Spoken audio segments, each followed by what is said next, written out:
exatamente o tema da nossa aula de hoje. Então fique todo mundo conectado, pede para a mamãe preparar o kisuke com pão francês e vamos para a aula!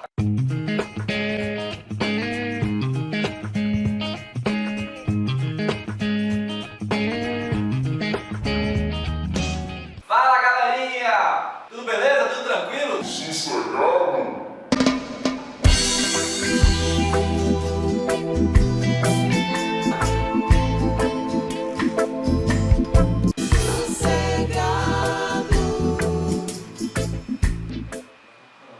Professor Caio aqui novamente para mais uma videoaula. Prazer enorme estar aqui novamente, podendo conversar com vocês sobre um novo tema. E a aula de hoje vai girar justamente em torno daquela aula que nós falamos na semana passada. Lembre que toda a nossa construção girou em torno da evolução. Falei para vocês sobre a teoria criacionista e em seguida falei sobre a teoria lamarckista, que foi formulada lá por Jean-Baptiste Lamarck. E toda aquela conversa não foi em vão. Hoje nós vamos conversar sobre a teoria darwinista, a teoria evolutiva que consolidou realmente a evolução dentro do conhecimento científico. Pois é, gente, na última aula falamos sobre Lamarck e eu disse para vocês que Lamarck construiu duas hipóteses que fomentavam os trabalhos dele, que na verdade ele considerou duas leis, a lei do uso e desuso e lei da transmissão das características adquiridas. Pois bem, essas duas leis foram rapidamente derrubadas, porque Lamarck não conseguiu explicar os mecanismos que verdadeiramente conseguissem trazer para o mundo a evolução como algo real. Hoje nós temos várias provas que a evolução realmente acontece. Talvez aquela que seja mais fácil de conseguirmos observar verdadeiramente sejam os fósseis. Fósseis são registros ou vestígios de seres vivos que habitaram o nosso planeta há muito tempo atrás.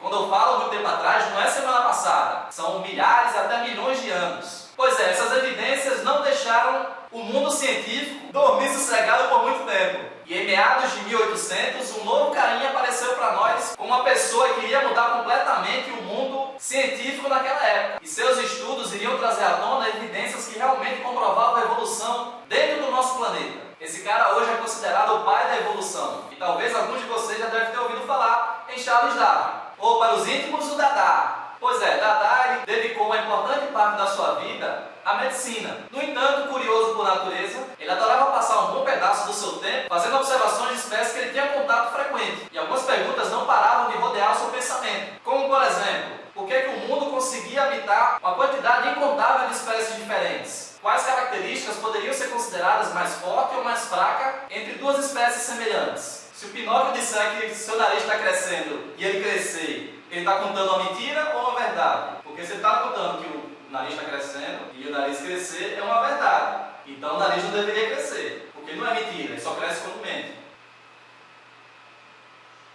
Não, na verdade, essa é uma dúvida minha. Bom, mas com exceção dessa última, as outras dúvidas foram levadas para uma expedição de volta ao mundo a bordo de um navio que Charles Darwin foi convidado para participar da tripulação. E essa viagem possibilitou que Darwin observasse coisas que estavam além do mundo pequenino que ele vivia lá no Reino Unido. Por exemplo, um local muito especial que ele teve a oportunidade de conhecer foram as Ilhas Galápagos. Lá ele teve contato com algumas espécies que tinham características muito semelhantes com as espécies mais próximas, e quando eu falo de mais próximo, eu falo de quilômetros de água salgada que separava o continente das Ilhas Galápagos, mas essas espécies continham características que as suas vizinhas não poderiam ter de forma alguma. Por exemplo, a iguana marinha, um símbolo dos estudos de Darwin. As iguanas são lagartos que são facilmente encontrados em florestas fechadas e são terrestres. As iguanas que ele encontrou lá em Galápagos eram estritamente marinhas, conseguiam ficar muito tempo submersas dentro da água do mar, coisa que suas vizinhas nunca iriam conseguir suportar. Ou as tartarugas gigantes, muito semelhantes aos cágados que nós temos aqui nos continentes, porém num tamanho extremamente maior. Então, com essas observações e muitas outras que ele fez a partir do seu retorno para a sua cidadezinha no Reino Unido, e com a ajuda de outro rapaz, Alfred Wallace, foi possível começar a se observar que, na verdade, as espécies elas não buscavam a sua evolução. O que acontecia, na verdade, era que o ambiente era o verdadeiro determinante para aquelas espécies sobreviverem. Ou seja, criou-se a teoria chamada de teoria da seleção natural, que diz que o ambiente é responsável por selecionar aqueles indivíduos que são mais adaptados. Pensem bem comigo, por que vocês acham que espécies como gramíneas, ou até ervas daninhas mesmo, conseguem facilmente povoar um local? Ou por que as chamadas pragas rapidamente colonizam e podem até devastar uma vegetação e em seguida essa mesma praga diminui drasticamente a sua população? Ou por que espécies chamadas chamadas de endêmicas, aquelas espécies que só ocorrem em um determinado lugar, são fortes indicativos da identidade do local onde elas ocorrem. Bom, fazendo a comparação que eu fiz lá com o morcego, que eu expliquei as ideias de Lamarck a partir dele. Então Lamarck poderia explicar que o morcego perdeu a sua visão pelo não uso e melhorou a sua ecolocalização pelo uso excessivo. Seguindo as ideias de Darwin e Wallace, o que poderia ter acontecido é que lá atrás existiam várias espécies de morcego, algumas com a visão muito bem apurada e sem o sistema de ecolocalização, e outras com esse sistema muito bem apurado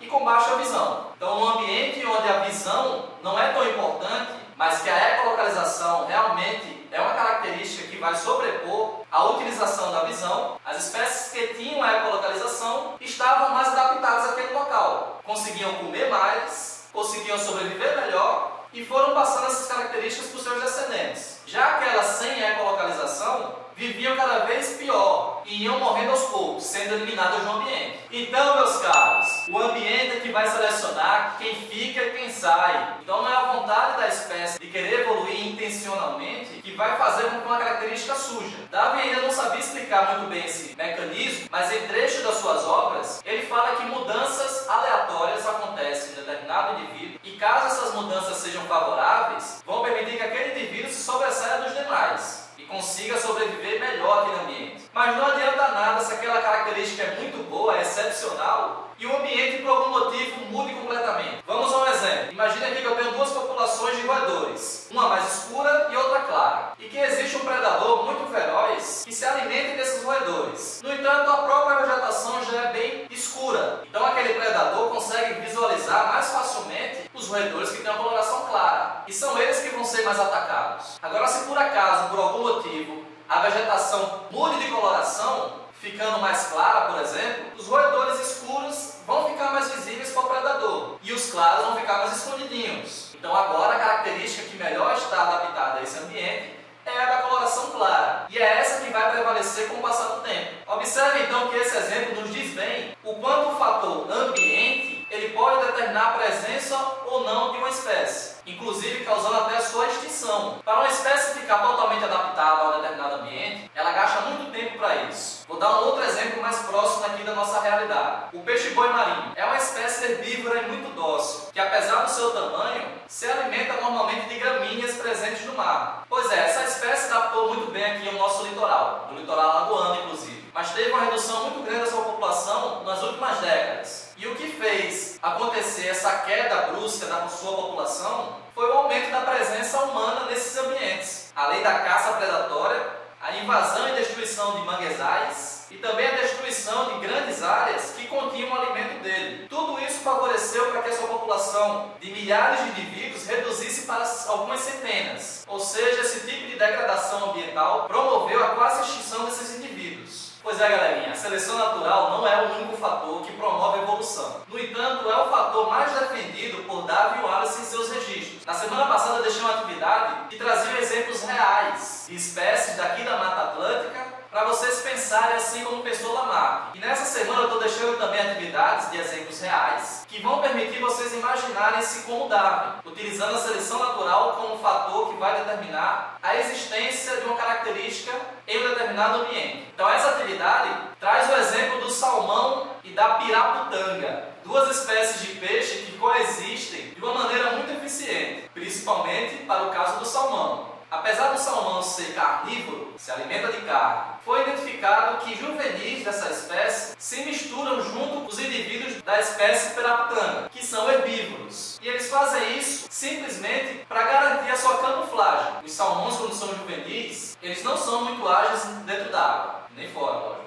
Mas por possuir a mesma coloração da sua espécie ajudante, eles se misturam ali e garantem uma proximidade maior com suas presas. E tudo isso é facilitado porque eles vivem em ambientes de águas claras. Pois é, gente, então fiquem com essa atividade investigativa e procurem reconhecer esse caso e tentar explicá-lo com as ideias defendidas pela seleção